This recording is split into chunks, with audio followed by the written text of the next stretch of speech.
warahmatullahi wabarakatuh. Kaifa halukum ya ayyuhat tulabul jadidah ma'hadil daril amanah. Ana huna kamu alimukum lil lugati Indonesia. Sa'u'arifu nafsi lakum ismi Aida Mambaul Hikmah.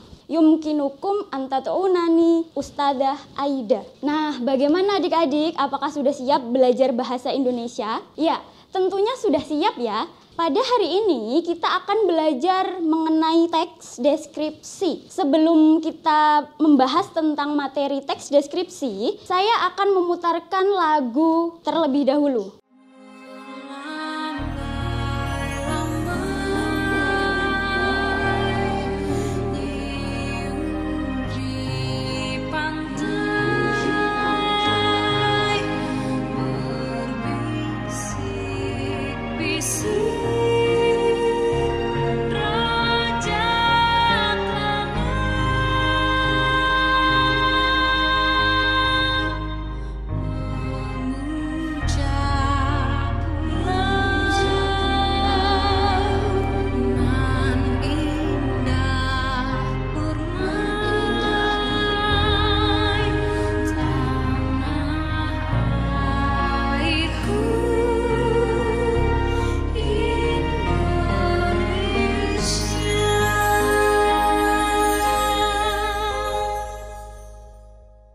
Bagaimana adik-adik mengenai lagu tersebut? Jadi, lagu tersebut adalah salah satu contoh dari teks deskripsi. Kenapa? Karena lirik lagu tersebut adalah menggunakan kalimat deskripsi. Bisa kita lihat, selain dari lagu tersebut, kita juga bisa melihat dari tayangan televisi. Biasanya bertemakan pariwisata. Di acara televisi bertemakan pariwisata tersebut, biasanya si pembawa acara itu mendeskripsi keadaan wisata yang dikunjunginya. Kira-kira apa ya tujuan pembawa acara dan penulis tersebut menggunakan kalimat deskripsi? Mari kita bahas setelah ini. Deskripsi berasal dari bahasa Inggris yang berarti menggambarkan atau melukiskan. Teks deskripsi bertujuan untuk menggambarkan atau melukiskan pengalaman, pendengaran, perabaan, penciuman, dan perasaan agar pembaca itu dapat merasakan objek, tempat, atau pengalaman yang akan disampaikan oleh si penulis, sehingga pembaca seolah-olah bisa masuk ke dalam apa yang dijelaskan atau apa yang dideskripsikan oleh si penulis. Dari penjelasan tadi dapat disimpulkan bahwa pengertian teks deskripsi adalah suatu teks yang berisi penjelasan mengenai objek yang secara jelas dan terperinci, sehingga si pembaca itu dapat membayangkan hal yang sedang dideskripsikan oleh penulis. Setelah kita mengetahui pengertian teks deskripsi, kita akan membahas mengenai ciri-ciri teks deskripsi berdasarkan tujuan, objek, dan isi.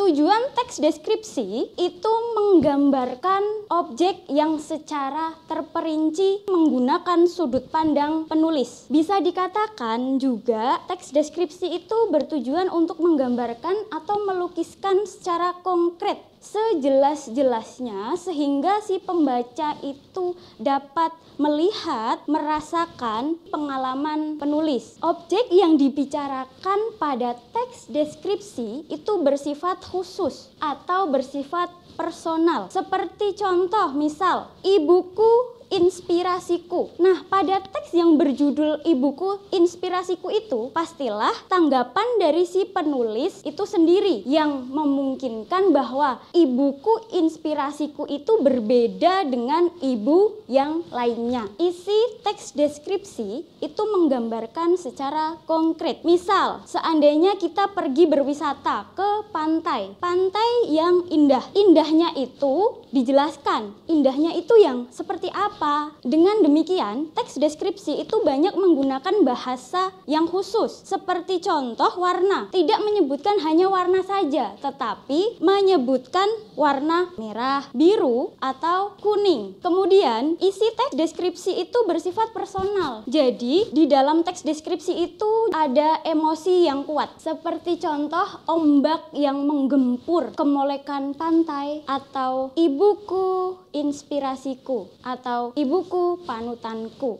Sekian pembelajaran teks deskripsi pada kesempatan kali ini. Tetap semangat, jaga kesehatan, dan jangan lupa makan makanan yang sehat. Sekian dari saya. Wassalamualaikum warahmatullahi wabarakatuh.